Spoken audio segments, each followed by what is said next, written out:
Disclaimer: this is a fictional dramatization created for artistic, emotional, and educational storytelling purposes.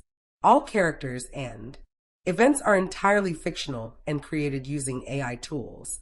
No impersonation, misrepresentation, or harm is intended. The content contains scenes of danger involving child characters. However, no real persons or minors were involved in its production. Grace's Love Stories produces scripted, AI-generated stories that promote, entertain, inspire kindness, and emotional connection. We respect our viewers and strictly adhere to YouTube's policies. The scent of pine and old stone was a lie, a thin veneer over the rot of conquest. It clung to the air in the great hall of Silverwood, a place built to inspire awe, but which now felt like a gilded tomb. Cold seeped through the thin wool of Miriam's tunic, a drab, shapeless thing meant to signify her status as spoils of war. She knelt on the marble floor, her bare feet numb, her head bowed as she had been commanded. The weight of 100 hostile gazes pressed down on her, heavier than any physical chains. They whispered like dry leaves skittering across pavement, their words sharp and cruel, meant to be overheard. Look at her, barely a wolf to speak of. A Sulthar Omega, they say the line is barren. The king will tire of her before the next moon. She's a broken little thing. Miriam focused on a single imperfection in the polished stone before her, a hairline fracture that spiderwebbed out from beneath the leg of a courtier's chair.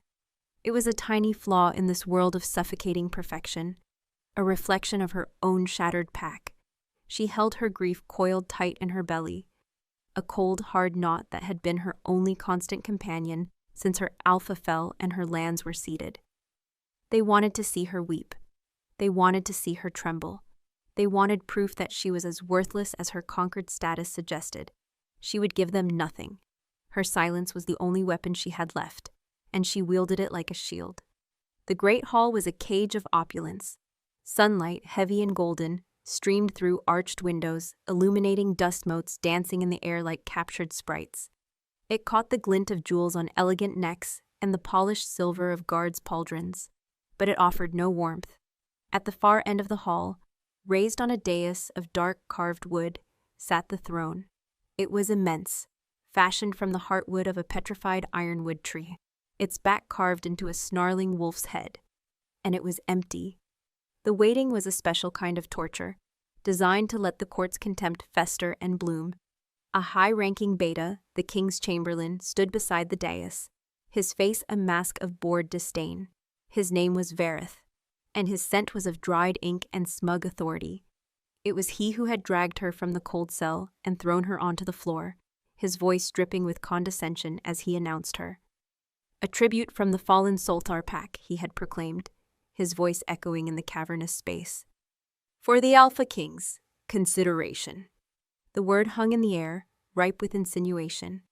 A dark-haired she-wolf near the front, her gown the color of blood wine, let out a delicate, mocking laugh. Miriam recognized her from the whispers as Lady Ascara, a high-born alpha female who had been circling the empty Luna's seat for years. Her eyes, the color of chips of ice, raked over Miriam with predatory assessment, dismissing her utterly. Consideration, Lady Ascara murmured to her companion, her voice carrying easily. He'll consider her for a single night, perhaps, if he can bear the scent of dirt and defeat.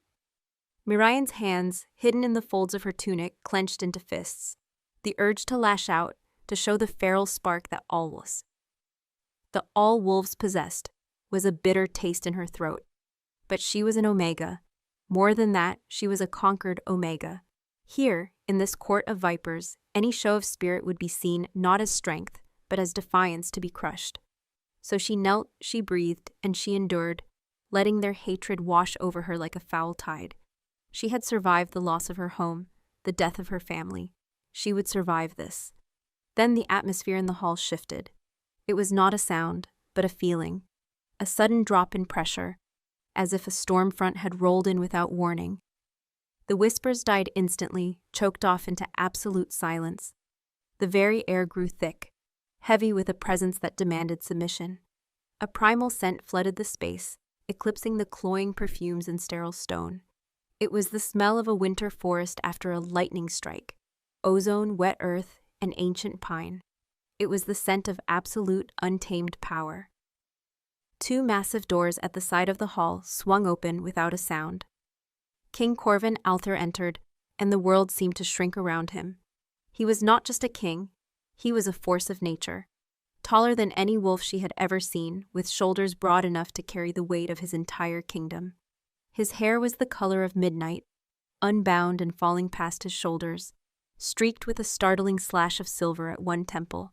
He wore no crown, no ostentatious finery, only simple black leathers that did nothing to hide the formidable muscle beneath.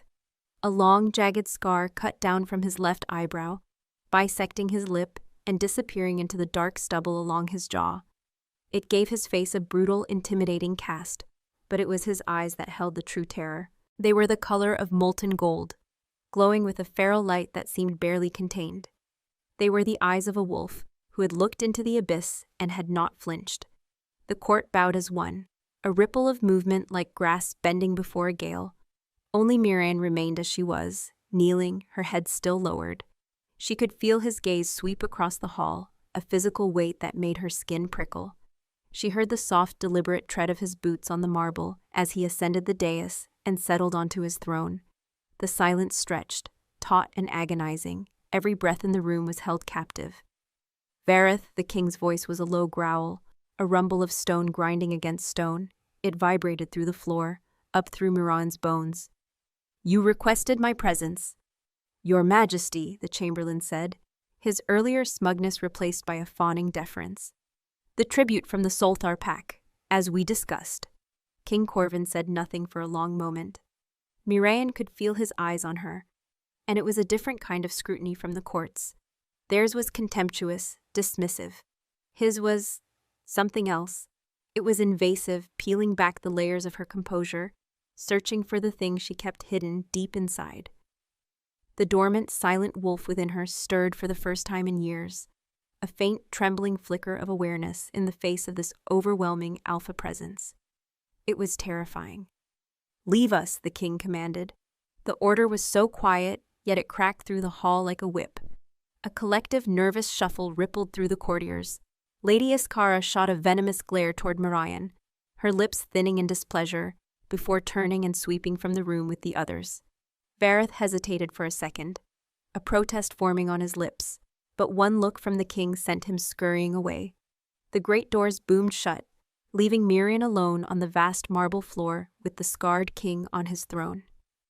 The silence that descended was profound, a living thing.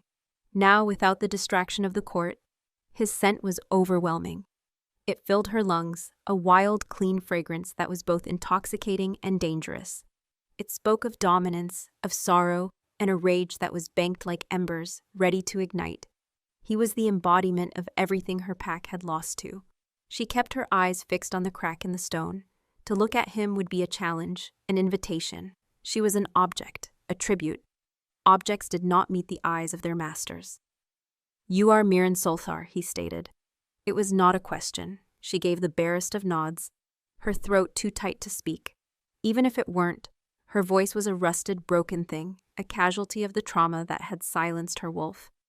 "They say your line is weak, that you have no wolf to speak of." His voice was devoid of emotion, a flat, assessing tone. She flinched. It was the deepest shame of an Omega. To be wolfless was to be incomplete, a hollow shell. Her wolf wasn't gone, merely buried under layers of grief and pain, sleeping a sleep so deep it felt like death. But he could not know that. No one could. "Look at me." The command was soft, but it held the unyielding power of a true alpha. It was not a request to be considered, but an order to be obeyed. Her muscles screamed in protest. Her pride, the last tattered remnant of who she once was, fought against the compulsion, but the primal part of her, the Omega instinct she so despised, could not resist. Slowly, hesitantly, she lifted her head. Her breath caught in her chest. Up close, the intensity of his gaze was a physical blow. Those molten gold eyes were not just angry or cruel. They were ancient, filled with a profound, soul-deep weariness. She saw the ghost of a great loss lingering in their depths, a pain that mirrored her own. For a split second, she forgot to be afraid. She forgot her place. She simply saw a male whose soul was as scarred as his face. And in that moment, he saw her too. She knew it. He saw past the dirt, the drab tunic, the bowed head. He saw the flicker of defiance she tried so hard to hide. He rose from his throne in a single, fluid motion. He moved with a predator's grace, silent and deliberate, descending the steps of the dais. He did not stop until he stood directly before her, his massive form eclipsing the light from the windows, casting her in his shadow. He towered over her, a mountain of contained violence. She had to crane her neck to even see his face, and her heart hammered against her ribs, a frantic, trapped bird. She expected him to dismiss her, to have her thrown out or sent to the servants' quarters to be forgotten. She expected a cruel touch or a final, humiliating word. Instead, he knelt. He lowered himself onto one knee, bringing his scarred face level with hers. The scent of him was dizzying, a storm she was trapped in. His golden eyes bored into hers, and the world fell away. There was no hall, no throne, only the crushing intensity of his focus. His gaze dropped for a moment to her lips, then back to her eyes. "They told me you were broken," he murmured, his voice a low, rough rasp that sent a shiver racing down her spine. His hand came up, slow and deliberate, and he cupped her jaw. His thumb was rough with calluses, but his touch was shockingly gentle. It was the first gentle touch she had felt in a year. They were wrong. His touch was a brand. The warmth from his calloused thumb seeped into her skin, a shocking jolt of life against the frozen landscape of her existence. For a year, she had been untouchable, a ghost in her own life, passed from conqueror to captor. Now this king, this fearsome alpha who smelled of storm and sorrow, was looking at her as if she were the only person in the world. His words, a low rumble that vibrated in her chest, echoed in the silent hall. They were wrong. Miriam's heart stuttered, a frantic, painful rhythm against her ribs. Fear warred with a strange, unfamiliar flicker of something else. Validation. He saw. He looked past the Omega designation, past the conquered status, past the dirt and the silence, and he saw. The dormant wolf within her, so long a cold and silent weight, stirred again. It was not a conscious thought, but a deep, primal instinct. A shivering awareness that recognized the alpha before her, not as a captor, but as something more. A potential, a danger, a mate. The thought was so terrifying, so blasphemous, she shoved it back down into the darkness where it slept. King Corvin's golden eyes held hers, searching, demanding. He saw the flicker of her inner wolf, she was certain of it. A faint narrowing of his gaze, a subtle shift in his scent, told her he had perceived the change in her. He held her jaw for a moment longer, his thumb stroking once over the sharp line of her bone, a gesture of assessment, not comfort. Then slowly, as if reluctant, he withdrew his hand. The absence of his touch left her skin feeling cold and strangely empty. He rose to his full, intimidating height, but he did not return to his throne. He stood before her, a dark monolith, his shadow still enveloping her. The Soltar pack was known for its seers, its truth speakers, he said, his voice low and contemplative, not for its warriors. Yet your alpha met my vanguard on the field. He knew it was a hopeless fight. Why? The question was a blade, sliding between her ribs to pierce the heart of her grief. She squeezed her eyes shut for a second. The image of her alpha, a kind, gentle leader, standing bloody and defiant before a wall of snarling Althir warriors, flashing behind her lids. He had died to give the pack's children time to escape into the deep woods. He had died for honor. How could she explain that to this king of conquerors? With what voice? She opened her eyes and met his gaze directly. She could not speak, but she was not helpless. She lifted one trembling hand and pointed to her own heart. Then she flattened her palm and held it steady in the air, a universal sign for loyalty, for steadfastness, for his pack, her gesture said. For us. A muscle feathered in Corvin's scarred jaw. He watched her, his expression unreadable, but a new light had entered his eyes. It wasn't pity, it was understanding. Honor, he breathed, the word a soft puff of air. He seemed to taste it, as if it were a foreign concept in his gilded court. He looked away from her then, his gaze sweeping over the empty hall, lingering on the polished banners and cold stone. A rare commodity in this place. His grief, which she had scented on him before, rolled off him in a palpable wave. It was a cold, bitter fragrance beneath the power and pine, the scent of a wound that had never healed. The betrayal he suffered, the death of his first mate, the whispers about it had followed her all the way from her ruined home. They said he had turned to stone after her death, his heart a frozen thing. Looking at him now, seeing the profound desolation in his eyes, Miriam believed it. He was a king haunted by ghosts, ruling over a court of snakes. A sharp, authoritative knock echoed from the great doors, shattering the fragile intimacy of the moment. "Your Majesty," Vareth's voice called out, laced with a sycophantic urgency. "Lady Iskara presents a matter concerning the border patrols. It requires your immediate attention." Corvin's entire demeanor shifted. The introspective, grieving male vanished, and the formidable Alpha King returned in a surge of raw power. A low growl vibrated in his chest, a sound that was felt more than heard, and the very air in the hall seemed to crackle with his displeasure. The scent of ozone intensified. "I did not give you leave to approach," Corvin snarled, his voice carrying effortlessly to the door. There was a beat of terrified silence from the other side. "Apologies, Your Majesty, but Lady Iskara insisted." "Does Lady Iskara rule this kingdom?" The question was soft, lethal. "No, Your Majesty." "Then get out of my sight, both of you. The next person who disturbs me without my express command will be explaining their insolence to my dungeon master." The sound of footsteps retreating in haste was the only reply. Corvin turned his golden gaze back to Miriam. The fury was still simmering just beneath his skin, making him seem even larger, more dangerous. He looked at her, kneeling on the cold floor, a pawn in a game she hadn't asked to join, an interruption he refused to tolerate. She braced herself, certain this was the end. His patience was spent. He would dismiss her now, send her to the kitchens or the kennels, forgotten. "Rise," he commanded. The order was sharp, absolute. Miriam hesitated, her muscles locked by years of ingrained Omega deference. Omegas knelt, especially before the Alpha King. "I will not repeat myself." The steel in his tone finally broke through her paralysis. Awkwardly, her limbs stiff and cold, she pushed herself up, her knees aching from the long ordeal on the marble. She stood before him, her head still bowed, her thin tunic offering no protection from the chill of the hall or the heat of his gaze. She felt fragile, exposed, a sapling before an ancient oak. He circled her slowly, like a wolf assessing a new member of its pack. She stayed perfectly still, her breathing shallow, every nerve ending screaming. She could feel his eyes on her back, tracing the line of her spine, the shape of her shoulders. He stopped behind her, so close she could feel the heat radiating from his body.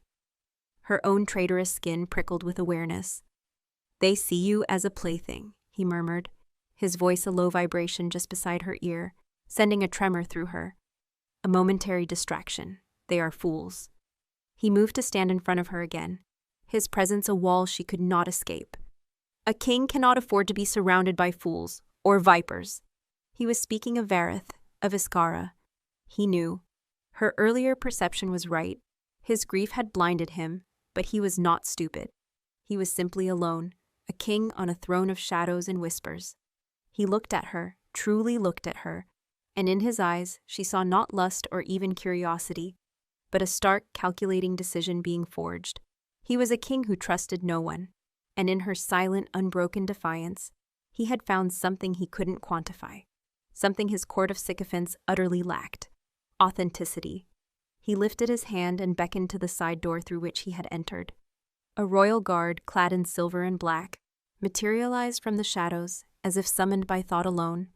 The guard's face was impassive, but his eyes darted to Miriam with a flicker of surprise before becoming carefully blank. "This is Miriam Soltarkots," the king said, his voice ringing with command. "She is no longer a tribute. She is under my protection. You will escort her to the West Wing. Settle her in the Luna's chambers." The guard's jaw went slack. For a heartbeat, pure shock shattered his disciplined expression. The Luna's chambers. They had been sealed for 5 years, ever since the death of Corvin's first mate. They were a shrine, a memorial, a place of sorrow no one dared to even whisper about. To place a conquered Omega, a tribute, in that sacred space was not just a statement. It was a sacrilege. It was a declaration of war on the court's every expectation. Miriam felt the blood drain from her face. She wanted to cry out, to protest, to refuse. This was too much, too fast. He was not protecting her. He was putting a crown of fire on her head. He was making her the center of a storm. She shook her head in a small, frantic motion, her eyes pleading with him. No, please. Corvin's expression was unyielding. She will be given fresh clothing, food, and she will not be disturbed by anyone. Is that understood? Yes, Your Majesty, the guard stammered, recovering himself and bowing low. Go, Corvin ordered, his gaze still locked on Miriam's. His eyes held a silent, grim message. This is done. Endure it. Numbly, she allowed the guard to lead her away. He kept a respectful distance, his posture stiff with shock and a newfound deference. As they passed through a set of ornate antechamber doors, she saw them. The court had not dispersed. They had been waiting, gathered in small, whispering cliques. Vareth stood beside a furious-looking Lady Ascara, their heads bent together. As Miriam passed, every whisper died. 100 pairs of eyes turned to her, no longer filled with simple contempt, but with a new, sharper emotion. Disbelief, quickly curdling into venomous hatred. They saw the royal guard escorting her, saw the direction they were headed, toward the hallowed, forbidden West Wing. Miriam's eyes met Lady Ascara's across the suddenly silent room. The highborn Alpha's beautiful face was a mask of pure, murderous fury. Her icy eyes promised pain. They promised retribution. The king had not given Miriam a sanctuary. He had given her a more beautiful cage, and he had handed the key to a pack of ravenous wolves. The Luna's chambers were a place frozen in time. The guard opened the heavy, dark wood doors and stepped aside, his face a carefully blank mask that did nothing to hide the awe and trepidation in his eyes. He would not cross the threshold. Miriam did, taking a hesitant step onto a thick Aubusson rug. Its deep crimson and gold patterns muffled her footsteps. The doors clicked shut behind her, the sound unnervingly final, sealing her inside the heart of the palace's most painful memory. The air itself was different here. It was still and cool, heavy with the scent of what had been. Not dust or neglect, the rooms were immaculate, but the ghost of a presence. Dried lavender and cedar lay in silver bowls, their fragrance having long ago steeped into the velvet curtains and the polished wood of the furniture. And beneath it all, faint and ethereal, was the scent of another she-wolf. A happy one. It clung to the silk of the bed linens, the carved handle of a silver-backed brush on the vanity, the very air she was now forced to breathe. It was the scent of Corvin's dead mate. Miriam felt like a grave robber. Her breath hitched, and she wrapped her arms around herself, a futile gesture against the sudden, piercing cold that had nothing to do with the temperature of the room. This wasn't a sanctuary, it was a mausoleum. Every object was a testament to a life she had not lived, a love she had not known, a position she had not earned. She was a weed planted in a hallowed garden, and she could feel the ghost of the former Luna, watching her with silent, accusing eyes. A massive 4-poster bed, draped in shimmering silver silk, dominated one wall. Across from it, French doors stood open to a stone balcony that overlooked the palace's moon garden, its white and silver blossoms glowing faintly in the twilight. Miriam drifted toward the balcony, drawn by the sliver of open sky. The air outside was fresh and clean, scented with night-blooming jasmine, a welcome reprieve from the preserved memories within. She rested her hands on the cold stone balustrade and looked down. Far below, courtiers moved like insects, their bright silks flashing in the last of the light. She could feel their eyes, even from this distance, turning upward to this window, to these forbidden chambers.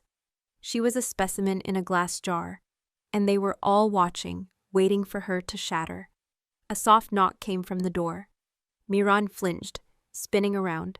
The door opened to admit 2 young she-wolves in servants' livery, their arms laden with folded linens and clothing. They kept their eyes downcast, their movements stiff with a mixture of fear and reverence for the room they were in. Behind them came an older she-wolf, her back ramrod straight, her gray-streaked hair pulled into a severe knot. Her scent was of lye soap and starch, and her expression was pinched with disapproval. "I am Marin, head of the household staff," the older woman said, her voice devoid of any warmth. His Majesty has ordered a bath be drawn for you, and that you be provided with suitable attire." She gestured to the clothes the younger servants carried. They were simple gowns of soft wool and linen in muted colors, gray, cream, and deep blue. They were a world away from the rags Miriam wore, but they were also a far cry from the vibrant silks Lady Ascara and the other court ladies favored. She was being elevated, but only so far. Miriam gave a small nod of assent, her throat too tight to even attempt a sound. Marin's sharp eyes raked over her, missing nothing: the dirt under her nails, the gauntness of her cheeks, the defiant tilt of her chin. The disapproval in her gaze deepened. "The bath is through there," she said, pointing to an adjoining door. "We will lay out the garments for you." The bath was a sunken marble pool, already steaming with scented water. Miriam sank into the heat, the water a blessed relief on her chilled skin and aching muscles. She scrubbed away the grime of her long journey, the filth of the cell, the residue of the great hall's polished floor, but as the water turned gray, she knew she could not wash away what she had become: a symbol, a provocation, King Corvin's weapon against his own court. As she stepped out and wrapped herself in a thick, soft towel, she felt more exposed than ever. She chose a simple gown of deep forest green. It fit as if made for her, the soft wool clinging to her slender frame. The transformation was startling. Staring at her reflection in the silver-framed mirror above the vanity, she saw not the conquered Omega, but a stranger. Her pale skin, now clean, seemed almost luminous against the dark fabric. Her eyes, a startlingly clear shade of gray, looked huge and haunted in her thin face. The silver brush of the dead Luna lay beside her hand. She reached for it, her fingers trembling, and pulled it through the tangles of her long, dark hair until it fell in a smooth curtain down her back. She was a doll, being dressed for a performance she didn't understand. When she stepped back into the main chamber, it was empty, the servants gone, but she was not alone. King Corvin stood by the open balcony doors, staring out into the night. He had entered as silently as a shadow, his presence filling the room, eclipsing the ghostly scent of his former mate with his own powerful fragrance of storm and pine. He turned as she approached, and his molten gold eyes swept over her. He took in the clean skin, the neat hair, the simple but elegant gown. A flicker of something, approval, possession, perhaps something darker, passed through his gaze. "Better," he said, his voice a low rumble. Miriam stopped a few feet away, her hands twisting in the folds of her dress. She was acutely aware of the bed behind her, of the intimacy of the space. They were alone, in his dead mate's rooms. The impropriety of it was a suffocating weight. "This place," she began, her voice a fractured, rusty whisper, the first sound she had made in his presence. It was painful, like using a muscle that had atrophied. His gaze sharpened, honing in on her as if she had shouted. "Is now yours, Duokita," he finished, his tone leaving no room for argument. She shook her head, a violent, negative motion. "No, I cannot. It is a shrine, her shrine." "Her name was Lyra," he said, and the name fell into the room like a stone into a still pool. The grief that rolled off him was a physical force, so potent and raw, it made Miriam's own sorrow ache in sympathy. "And she is gone. A shrine is a place for the dead. I am a king of the living." He took a step toward her, closing the distance between them. "And you, Miriam Solthar, are very much alive, more alive than anyone else in this palace of ghosts." His proximity was overwhelming. Her senses were flooded with him, the dormant wolf inside her uncurled, stretching its limbs, drawn to the sheer, unadulterated power of the alpha before her. It was an instinct she couldn't control, a magnetic pull that was both terrifying and thrilling. Her heart hammered against her ribs, a frantic drumbeat in the quiet room. "Why?" she whispered, the single word scraping her throat raw. "Why me?" "Because you do not lie," he answered, his voice dropping lower, becoming rougher. "Your eyes speak the truth even when your mouth will not. Because you have known loss, and you have not broken. Because my enemies look at you and see a toy, and their blindness will be their undoing." He lifted a hand, and for a heart-stopping moment, she thought he would touch her again. Instead, he gestured for her to follow him. "Come, the performance is not over."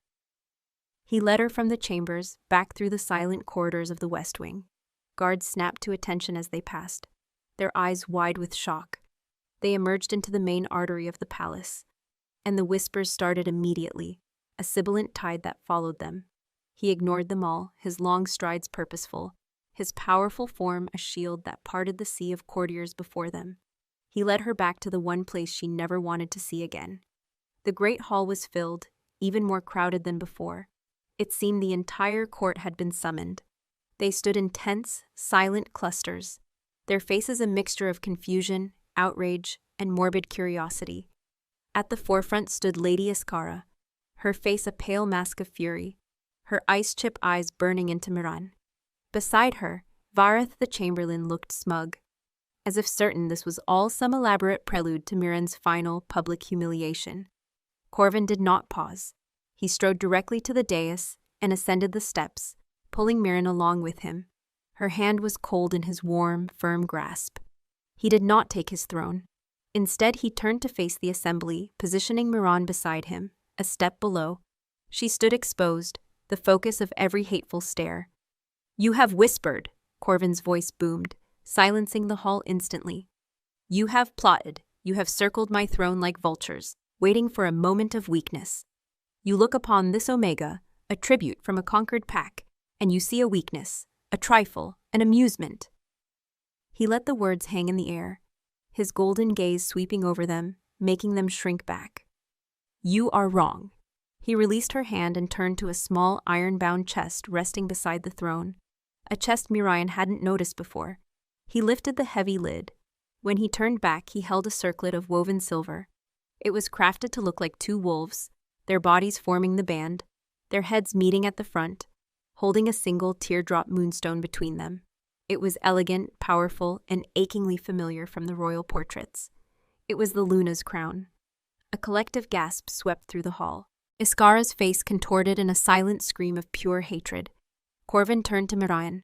His eyes were blazing, holding her captive. He saw her terror, her silent plea. He ignored it. This was not for her. This was for them. This was his move, his checkmate.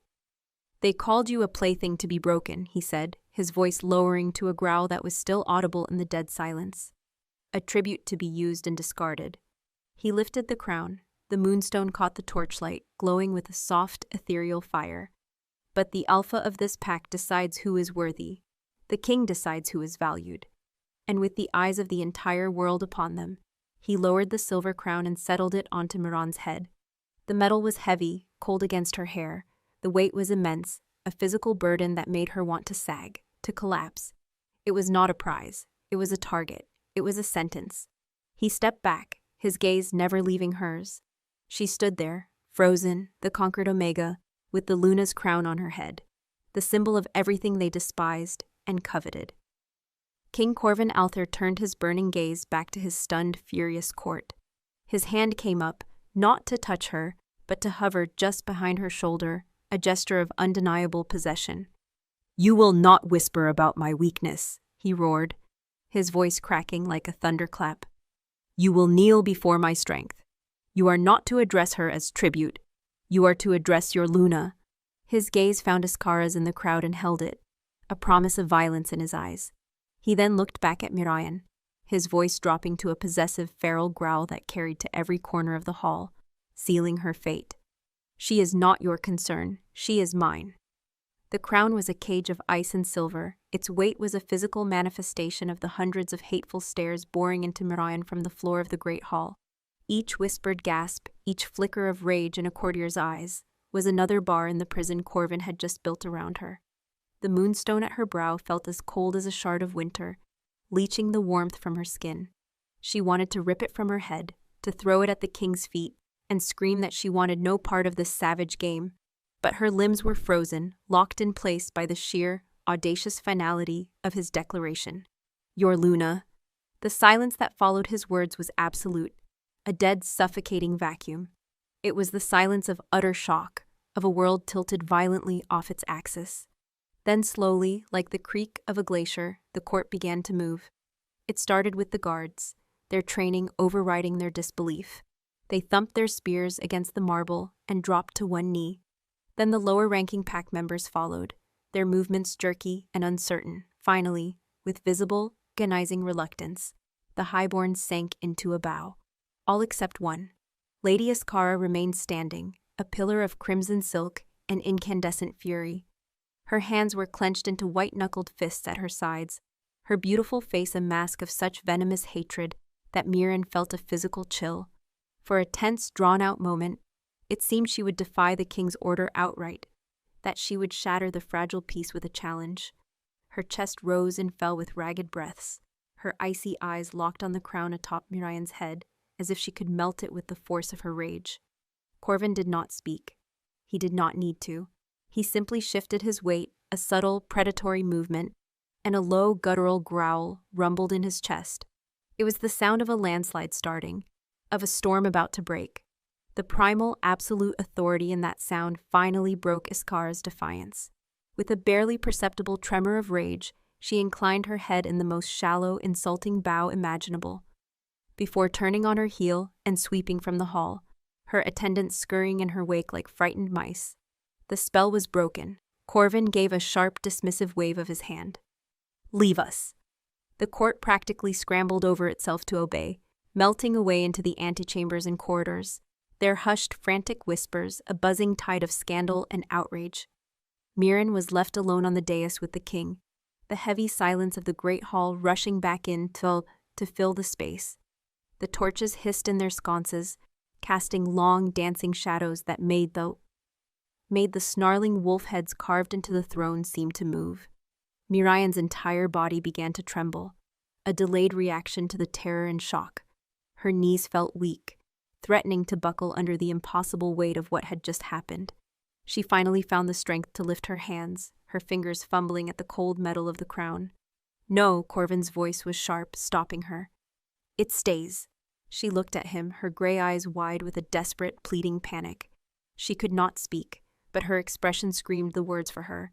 "You don't know what you've done. You've signed my death warrant." "I know exactly what I have done," he said, his voice lowering, answering her unspoken cry.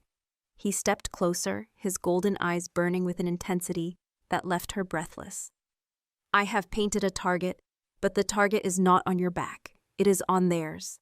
He reached out, not to touch her, but to tap a single calloused finger against the moonstone at her brow. The brief contact was an electric jolt. "This crown is a light, and it will draw the vipers from their shadowed corners. They will not come for you. They will come for this, for the power it represents. And when they show themselves, I will be waiting." He was using her. She was bait. A beautiful silver-crowned lure cast into a pool of sharks. The realization was a cold, hard stone in her gut. This wasn't about protection, not really. It was a calculated, ruthless political move. And she was the pawn. A surge of anger, hot and sharp, pierced through her fear. It was an unfamiliar emotion, one she hadn't allowed herself to feel in a very long time. She took a half-step back, pulling away from his proximity, and for the first time since she'd arrived, she did not lower her eyes in submission. She held his gaze and let him see the flash of fury, the silent accusation. She saw a flicker of surprise in his molten eyes, quickly replaced by something that looked unnervingly like respect. "You have a fire in you, little wolf," he murmured, a ghost of a smile touching his scarred lips. "Good, you will need it." He turned and strode down the steps of the dais. "Come, the night is not over." He led her not to her new, gilded cage in the West Wing, but through a series of private, guarded corridors deep into the heart of the palace, to his own personal study. It was a stark, masculine room, a world away from the opulent chambers he had given her. The walls were lined with shelves groaning under the weight of leather-bound books and rolled maps. A massive fireplace, large enough to roast a boar, dominated one wall, a low fire crackling in its hearth. The air smelled of wood smoke, old parchment, and the lingering, powerful scent of the king himself. A massive desk of dark, polished wood stood before the fire, littered with documents and a half-empty decanter of amber liquid. This was his lair, the true seat of his power. He gestured to one of two high-backed leather chairs before the fire, and after a moment's hesitation, she sank into it. The leather was worn and soft, still holding the faint warmth of the flames. Corvin poured a small amount of the amber liquid into 2 glasses, handing one to her. She looked at it, the scent of strong spirits rising from the glass. "Brandy," he said, settling into the chair opposite her. "Drink it, you look like you're about to shatter." She took a small, tentative sip. The liquid was fire in her throat, but it sent a welcome wave of warmth through her trembling limbs. Corvin watched her over the rim of his own glass, his eyes hooded, his expression unreadable in the flickering firelight. The scar on his face was thrown into sharp relief, a jagged line of shadow. "Lady Iskara," he said, his voice a low growl. "Her father, Lord Sorathan, controls the northern pass. It is the only trade route that remains open during the winter. He has used that leverage for years to press his daughter's suit." He took a slow drink of his brandy, his eyes never leaving her face. He was giving her information. He was arming her. "Vareth the Chamberlain," he continued, "is ambitious. He controls the palace administration, the flow of coin, the whispers in the servants' halls. He believes he is the true power behind the throne. He sees me as a grieving brute, easily manipulated." Miran listened, her mind racing. He was confirming what her own instincts had told her. The court was not just hostile. It was a tangled web of allegiances and ambitions, and she was now at its very center. "They believe you are my weakness," Corvin said, swirling the liquid in his glass. "They will test you. They will try to humiliate you, to prove to me and to the pack that you are unworthy of that crown. They will lay traps of etiquette and protocol. They will try to isolate you." His gaze was so intense, she felt as if he were trying to pour his own strength, his own will to survive, directly into her. "Do not let them," he commanded. "You are not a Solthar Omega anymore. You are the Alther Luna. Your silence, which you wear as a shield, can be a weapon. Observe, listen. They will underestimate you. They will speak freely in your presence, thinking you are nothing more than a deaf-mute decoration, and you will bring what you learn to me."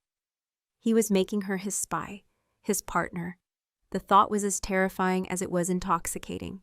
The dormant wolf within her, which had been stirring fitfully, now sat up, its ears pricked.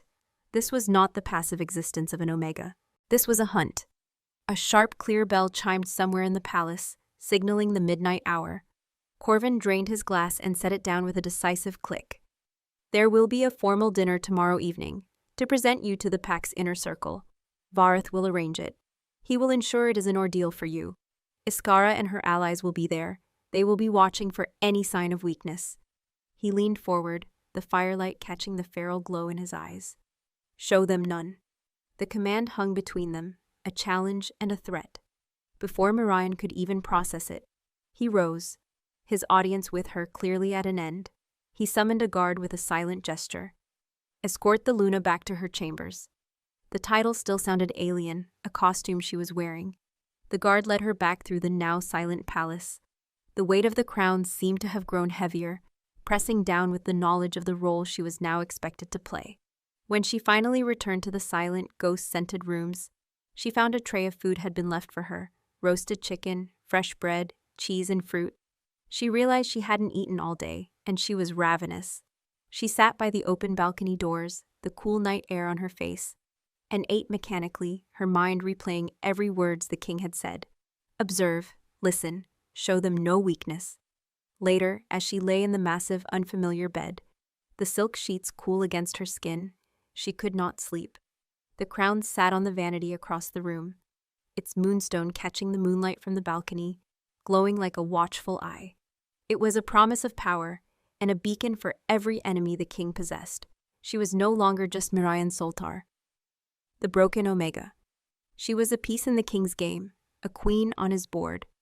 And as she finally drifted into a restless sleep, she felt the first faint stirrings of her wolf, not as a source of fear or shame, but as a flicker of something she had thought long dead, the will to fight. The dining hall was a battlefield disguised by silk and silver. A long, polished mahogany table gleamed under the light of a dozen crystal chandeliers, each reflecting the flames of 100 beeswax candles. The air was thick with the scent of roasted meat, spiced wine, and the cloying perfumes of the high-born she-wolves seated around the table. Miran sat to King Corvin's right, the Luna's traditional seat, and felt the chill of the crown on her brow, like a brand of impending doom. Vareth had, as Corvin predicted, orchestrated the evening as a trial by fire. He had seated her directly across from Lady Iskara, whose gown of emerald green was a startling, venomous slash of color against the room's dark wood. Iskara's smile was a thin, bloodless line, and her icy eyes had not left Mirren since she'd entered the room. To Iskara's right sat her father, Lord Sorathan, a heavy-set, formidable alpha, whose scent was of cold stone and ambition. He regarded Mirren with a look of open contempt, as if she were an insect that had crawled onto his plate. The other guests, a curated selection of the court's most influential and skeptical alphas and betas, followed his lead, their conversation a low, pointed buzz that excluded her entirely. Corvin was a silent, brooding presence beside her. He ate little, his attention fixed on the room, his golden eyes missing nothing. He offered her no support, no words of encouragement. His message had been clear: show them no weakness. This was her test, and she had to face it alone. Servants moved like ghosts, filling goblets and replacing plates. A rich, fragrant stew was served.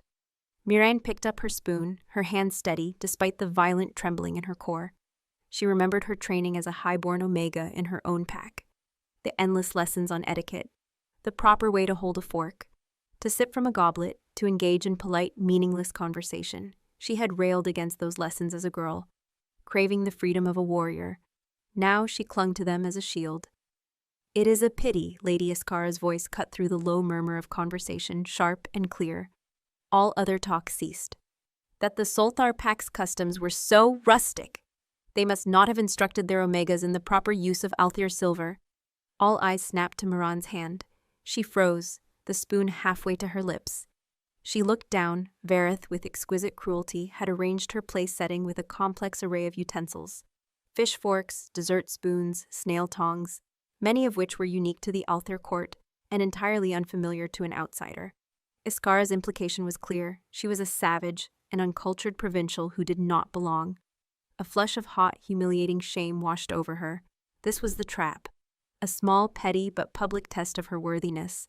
They expected her to falter, to look confused, to prove their assumptions correct. She could feel Vareth's smug satisfaction and Iskara's predatory glee. She looked at Corvin. His face was a mask of stone, but she saw the flicker of fire in his eyes. He would not intervene. He was waiting, show them none. Her dormant wolf, the one she had suppressed for so long, stirred with a snarl. It was tired of cowering. It was tired of shame. Mirren took a slow, deliberate breath. She lowered the spoon back to her plate with a soft click. Then, with a grace she didn't know she possessed, she reached out and picked up her heavy silver goblet of wine. She held it aloft, the candlelight glinting on the polished surface. She did not look at Iskara. Instead, she met the gaze of Lord Sorathan. His eyes widened slightly in surprise at her directness. She swirled the deep red wine in the cup, her expression serene, thoughtful. Then she dipped the tip of one finger into the wine, raised it, and drew a single wet line down the back of her other hand, a blood-red mark against her pale skin. It was an ancient, nearly forgotten Omega ritual, a truth oath, a symbol that what was about to be communicated was absolute sacred truth. The room fell into a dead, profound silence. Even Corvin stilled beside her, his attention utterly fixed on her. This was not in any etiquette book. This was something older, deeper. Still holding Lord Sorathan's gaze, Mirren slowly, deliberately picked up the utensil meant for snails, a delicate, two-pronged fork, utterly unsuited for the thick stew before her. She dipped it into the bowl, securing a single small piece of carrot. She brought it to her lips and ate it, her movements unhurried, almost regal. She then set the fork down, folded her hands in her lap, and met Iskara's stunned gaze with a calm, level stare. She had not spoken a word, but her message was as clear as a shout. "You give me the wrong tools for the task, and I will still find a way to nourish myself. You set a foolish trap, and I will not spring it. I will honor it with the truth of what it is, an empty gesture, and I will not be shamed." The sheer, unexpected audacity of the act stole the breath from the room. She had not only sidestepped Iskara's petty trap, but had turned it back on her, exposing the challenge as childish and dishonorable. Lord Sorathan's eyes, which had been filled with contempt, now held a flicker of grudging respect. He gave a slow, deliberate nod. Vareth's smug expression had dissolved into one of baffled fury. And Iskara's face was a study in pure, unadulterated rage. Her carefully constructed social gambit had been dismantled by a silent Omega with a gesture from a forgotten age. She had been outmaneuvered, and she knew it. A low sound rumbled from beside Miriam. She turned to see Corvin looking at her, and for the first time, the stone mask of the king was gone. In his golden eyes, there was a blaze of something fierce and hot. It was not just approval, it was pride. A raw, possessive pride that sent a shiver racing down her spine. The corner of his scarred mouth lifted in a ghost of a true smile. A devastatingly handsome expression that made her heart skip a beat. His scent subtly changed. The ever-present notes of pine and storm now mingled with something warmer, muskier. It was the scent of an alpha pleased with his mate's show of strength. The realization hit Miriam with the force of a physical blow, and a confusing, dizzying warmth spread through her. The rest of the dinner passed in a tense, simmering silence. No one dared to challenge her again. She ate her stew with the correct spoon, her movements fluid and confident. Her appetite suddenly returned. When the meal was finally over, Corvin rose. "Walk with me," he commanded, his voice a low growl meant only for her. He led her not back to her chambers, but out onto the battlements of the palace. The night was cold and clear, the sky a sweep of diamond dust stars. A sharp wind whipped her hair back from her face and tore at her skirts, but it was a clean, bracing cold that felt wonderful after the stuffy, poisoned atmosphere of the dining hall. The kingdom spread out below them, a patchwork of dark forests and sleeping villages, the moonlight silvering the winding path of a river. They stood in silence for a long time, side by side, looking out at the vast, silent land. The power of it, the sheer scale of Corvin's domain, was humbling. "I have not seen an Omega truth oath since I was a boy," he said finally, his voice deep and thoughtful. "My mother used to perform it when my father's counselors would lie to him." Miriam looked up at his profile, silhouetted against the starry sky. The wind ruffled his dark hair. The scar was a pale line in the moonlight. "You have a warrior's spirit, Miran Solthar," he continued, turning to face her. "Trapped in the body of an Omega. It must be a difficult existence." His perception was so acute it was unnerving. He saw her, not just the surface, not just the Luna he had crowned, but the struggling, conflicted girl she had always been. The Omega who had dreamed of wielding a sword instead of a tapestry needle. "You shamed her tonight," he said, his golden eyes glowing in the dark. "And you earned her father's respect. That is a dangerous combination. Sorathan values strength above all else. He will see you now not as an obstacle, but perhaps as a potential ally against his own daughter's weakness." "And Iskara?" she whispered. The name a puff of condensation in the cold air. "Iskara will never forgive you," he stated, his voice grim. "She will not try to shame you with words again. Her next move will be more direct, more dangerous. You must be on your guard." He took a step closer, and the wind whipped his scent around her. Pine and winter and that new, warmer musk. It was intoxicating. "You did well tonight. You showed them the steel beneath the silence." He lifted his hand, and this time he did not hesitate. He gently brushed a stray strand of hair from her cheek, his calloused fingers grazing her skin. The touch was electric, a lightning strike that shot straight to her core. Her breath hitched. The dormant wolf within her rose up, not with a snarl, but with a deep, yearning purr, recognizing the touch of its alpha. It was a primal, undeniable response, a bond clicking into place that had nothing to do with crowns or politics. His eyes darkened, the gold deepening to a molten bronze. His gaze dropped to her lips. The space between them crackled with a tension that was suddenly no longer political or strategic, but deeply, dangerously personal. He leaned in, his head dipping, and for a heart-stopping second, she thought he was going to kiss her.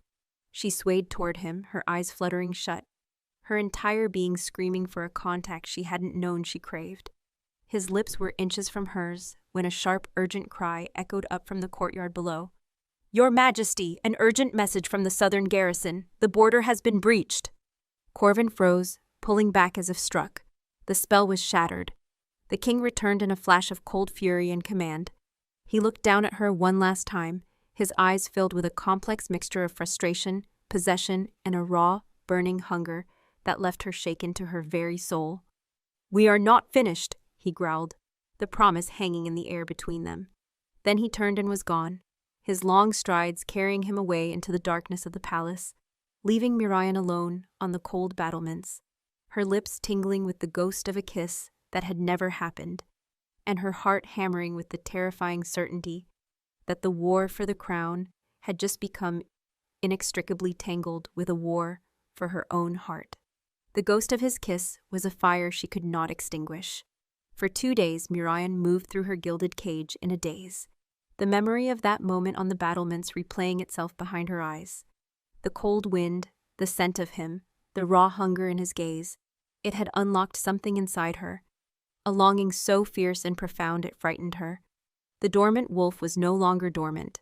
It was awake, pacing the confines of her soul, its golden eyes identical to the king's, crying out for its mate. Corvin was gone. He had ridden out with his personal guard at dawn, the morning after the dinner, a whirlwind of black leather and grim purpose, headed for the troubled southern border. The palace, without his overwhelming presence, felt both larger and emptier. The oppressive weight of his authority was lifted, but so was the strange, terrifying sense of security she had begun to feel in his shadow. Now the whispers had teeth again. The hostile stares of the court felt sharper, more dangerous. They watched her every move, waiting for her to falter without the king to prop her up. Lady Iskara was a constant, simmering threat. She did not approach Miriam, but her presence was a poison in the air. Miriam would see her across a courtyard, her head bent with her father's, their expressions grim. She would catch Iskara's icy glare in a crowded corridor, a silent promise of retribution that made her skin crawl. Iskara was not a viper waiting to strike. She was a wolf circling its prey, patient and lethal. Miriam spent her days exploring the vast, lonely palace. She used the silence that had once been her shame as Corvin had instructed. As a weapon, she moved through the halls and gardens unnoticed, a gray shadow in her simple gowns. And she listened. She heard the guards gossiping about troop movements. She heard the kitchen staff complaining about Lord Sorathan hoarding grain shipments from the north. She heard the ladies-in-waiting whispering about Iskara's frequent secret meetings with a brooding, ambitious pack alpha named Darion, whose lands bordered the king's personal territory. Each tidbit of information was a stone she collected, a piece of a puzzle she was slowly assembling. This was the hunt Corvin had given her, and she found a grim satisfaction in it. It gave her a purpose beyond merely surviving. On the 3rd day after the king's departure, Marin, the stern head of household, approached her. Her expression, usually pinched with disapproval, was softened by a flicker of concern. "My Lady Luna," she said, the title still awkward on her tongue, "there is to be a moon-blessing ceremony for the new pups in the lower village this evening. The Luna has always presided." Miriam's heart sank. A public ceremony, surrounded by the pack, without Corvin. It was another test, another potential disaster. But to refuse would be a sign of weakness, an admission that she was nothing without the king. She gave a firm, decisive nod. The ceremony was held in a clearing just outside the village, centered around a flat, ancient stone that hummed with generations of pack magic. The air was cool and smelled of damp earth and wood smoke from the villagers' hearths. They gathered in a wide, silent circle, their faces a mixture of curiosity, suspicion, and hope. These were not the perfumed courtiers of the palace. These were the heart of the pack. Hunters, farmers, weavers, their hands calloused and their gazes direct. They saw not a political symbol, but a potential mother, a source of the pack's lifeblood. An older she-wolf, the pack's elder, greeted her. Her name was Olian, and her eyes were a milky, clouded blue, but her gaze was sharp and missed nothing. She gestured to a half-dozen mothers holding tightly swaddled infants. "The blessing of the Luna ensures their strength and ties them to the heart of the pack, my lady," Olian explained, her voice a reedy whisper. Miriam's hands felt cold and clammy.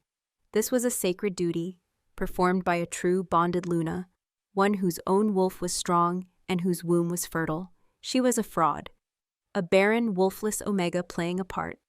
The whispers of the court echoed in her mind. "They say the Solthar line is barren." She took a deep breath, pushing the fear down. She knelt before the first mother, a young woman with nervous, hopeful eyes. The mother held out her pup, a tiny sleeping thing wrapped in soft fur. Miriam reached out with trembling hands. The ritual required the Luna to place her hands on the infant and channel a small spark of her own life force, her wolf's energy into the child, a blessing of vitality. But what could she give? She had nothing. Her wolf was a sleeping ghost. She placed her hands on the warm, swaddled bundle. She closed her eyes and desperately reached inward, seeking that spark, that flicker of her inner wolf. She found nothing but a cold, silent void. Panic, cold and sharp, seized her. She was going to fail. Here, in front of the entire pack, she would be exposed as the hollow shell they all believed her to be. Then she remembered the battlements, the feel of Corvin's hand on her skin, the scent of him, the raw, possessive heat in his gaze. She remembered the awakening she had felt, the deep, primal purr of her wolf responding to its alpha. He was not here, but the connection, the bond he had forged with his audacious claim was.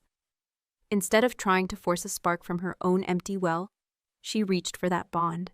She focused on the echo of his presence, the phantom touch on her skin, the memory of his power, and something answered. A warmth bloomed in her chest, a golden light that was not her own. It felt of pine and winter storms, of ancient strength and fierce protectiveness. It was his power, a thread of the Alpha's energy, that was now inextricably tied to her. It flowed down her arms and out through her fingertips, a gentle, vibrant pulse that sank into the sleeping infant. The pup stirred, its tiny mouth curving into a contented smile. A collective gasp went through the crowd. The young mother's eyes widened, her face breaking into a radiant smile of pure joy and relief. Miriam moved to the next child, and the next, her confidence growing with each one. She was no longer a hollow vessel, she was a conduit. She was channeling the heart of the Alpha, the very spirit of the pack, into its future. When she blessed the final pup, the villagers erupted into a chorus of relieved, joyful howls, a sound of acceptance, of belonging that washed over her and healed a part of her soul. She had thought long dead. As she stood to leave, Olien, the blind elder, took her hand. Her grip was surprisingly strong. Her clouded eyes seemed to look right through Miriam. "The king's spirit is strong in you, child," the old wolf whispered, her voice filled with awe. "You are more than he knows." Miriam returned to the palace as dawn was breaking, her heart lighter than it had been in years. But her relief was short-lived. As she entered the silent halls, she saw them. Verith stood in the main foyer, flanked by 2 palace guards. But there was someone else with them, Lady Iskara, and she was not alone. Behind her stood Darion, the ambitious alpha from the Western Territories, and a half-dozen of his largest, most brutal-looking warriors. They were not dressed for court. They were dressed for battle, their leather armor scuffed, and their hands resting on the hilts of their swords. "There you are," Verith said, his voice dripping with false concern that did not hide the triumphant glint in his eye. "We were so worried. Out all night, unchaperoned. It is not fitting for the Luna. What is the meaning of this?" Miriam's voice was a harsh whisper, but it held a new note of authority she had found in the village clearing. Iskara stepped forward, a cruel, victorious smile gracing her lips. "The meaning, little Omega, is that the games are over." She gestured to Darion. "Lord Darion brings grave news, a tragedy." Darion stepped forward, his expression a mask of feigned sorrow. "The king is dead," he announced, his voice booming in the stone hall. His party was ambushed in the southern mountains, a rogue attack. There were no survivors. The world tilted. The air rushed from Miran's lungs. No, the bond, the thread of warmth she had felt so strongly just hours before, it was still there, a steady, pulsing presence in her chest. He wasn't dead. He couldn't be. This was a lie, a power play, a coup. "You lie," she breathed, the words escaping before she could stop them. Iskara laughed, a sharp, ugly sound. "Ever the defiant stray. It matters not what you believe. With the king gone, the pack requires a new alpha. The council has been convened. Lord Darion has the strongest claim, and he has done me the honor of asking me to be his Luna." This was their plan. Remove Corvin, install a puppet, and Iskara would finally have the throne she craved. Verith would be his chamberlain, his power solidified. As the acting regent until the official challenge is complete, Vareth said, stepping forward, his face hardening into a mask of cruel authority. It is my duty to ensure the stability of the palace. The Luna's crown must be secured.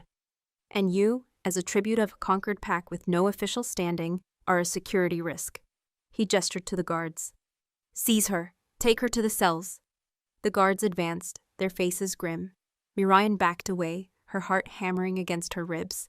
Her mind raced. The cells, to be thrown back into that darkness, helpless, while they stole Corvin's throne. No, her wolf, now fully awake and snarling, would not allow it. She held up a hand, a gesture of command that made the guards pause. You cannot, she said, her voice ringing with a strength that surprised even herself. The king placed me under his protection. The crown is mine by his decree. Iskara sneered. Your king is dead. His decrees died with him. She nodded to the guards. Now! They lunged. Miriam dodged, her instincts screaming. She was an Omega. She had no hope of fighting them. But she would not be taken. She spun and fled, running deeper into the palace. Her only thought to escape, to find a place to hide, to think. She ran toward the one place she knew they wouldn't expect. Not her chambers, not the kitchens. She raced up a winding staircase, her breath tearing at her lungs, and burst into the king's study, his lair. She slammed the heavy oak door and threw the iron bolt. It wouldn't hold them for long. She leaned against the door, her body trembling, her mind a whirlwind of terror and fury. The scent of him was everywhere in the room. A phantom embrace. The bond in her chest flared. A desperate, pulsing reassurance. He's alive! He's alive! Heavy, splintering blows began to rain down on the door. They were trying to break it down. She was trapped. Her frantic gaze swept the room. The maps, the books, the cold fireplace. Her eyes landed on his desk. On a heavy, ornate letter opener, its blade long and sharp as a dagger. Beside it, a silver horn, intricately carved, used for summoning the palace's elite guard. Guards loyal only to the king himself. But who would they obey now?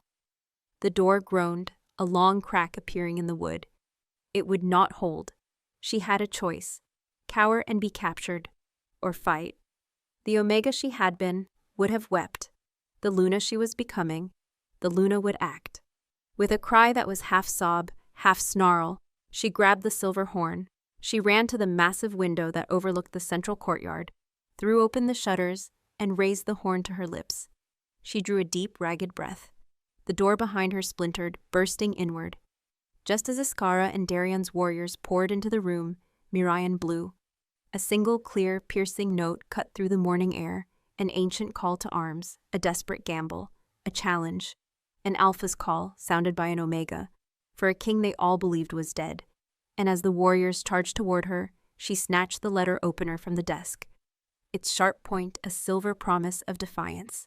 She would not be a plaything. She would not be a pawn. She would be the queen he had crowned, or she would die on his throne.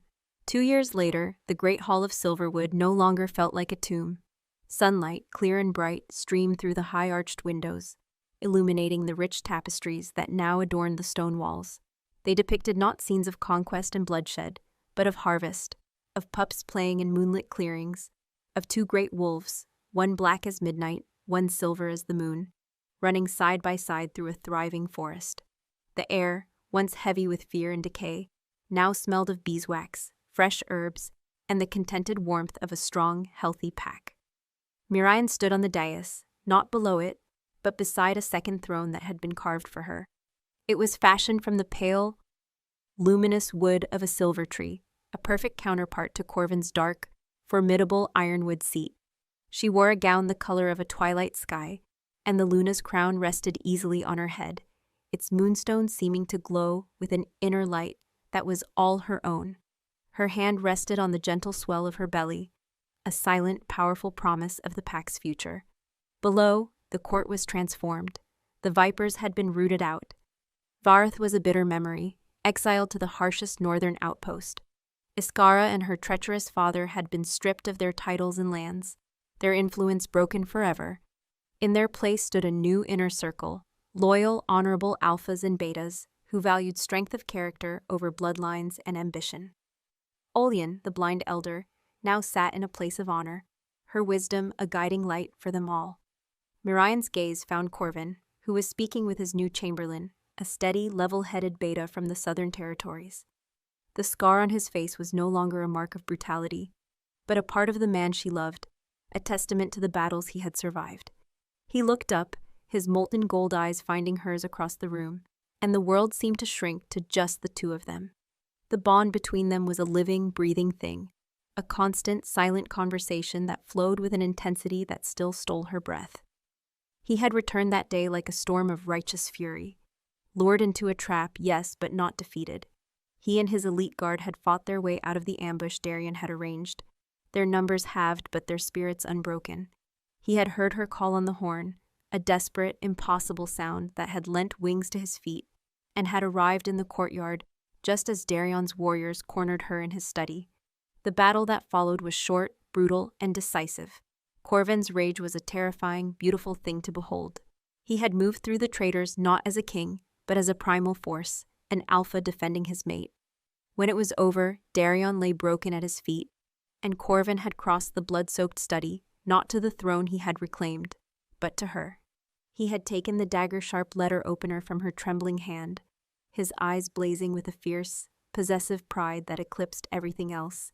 He hadn't spoken a word. He had simply pulled her into his arms, and, in front of the loyal guards and the cowering traitors, he had finally kissed her. It was not a gentle kiss. It was a brand, a claim, a feral declaration of ownership that had sealed their bond in blood and fire forever. Now he crossed the hall, his presence still commanding absolute silence and respect wherever he went.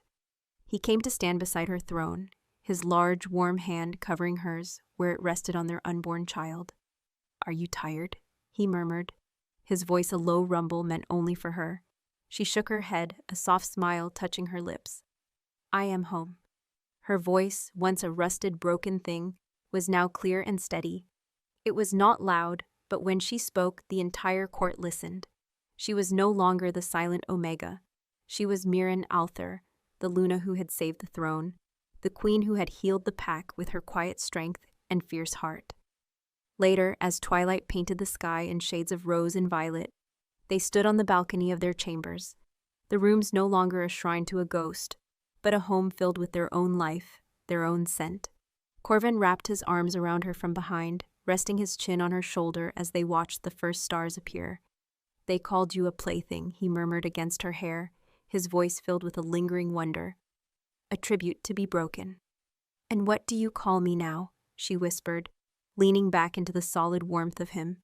He was silent for a long moment, his arms tightening around her, holding her and their child in a circle of absolute safety.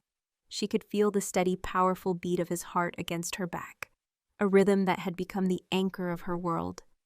"I call you my dawn," he said, his voice rough with an emotion he rarely showed to anyone else. "You were the light that broke through the longest night of my life." He turned her in his arms, his golden eyes burning with a love that was as fierce and untamed as his wolf. "I call you my queen. I call you my mate. I call you my everything." He lowered his head and kissed her, a slow, deep kiss filled with the promises of a lifetime. The crown was no longer a target or a cage. It was simply a part of her, a symbol of the strength she had found not in a title, but within herself. The Omega who was meant to be a toy had become a queen, and the haunted king who sought only a distraction had found his entire world. Together they ruled, not just from two thrones of wood and stone, but from the unshakable foundation of a bond forged in whispers and sealed in fire, and their kingdom was finally at peace.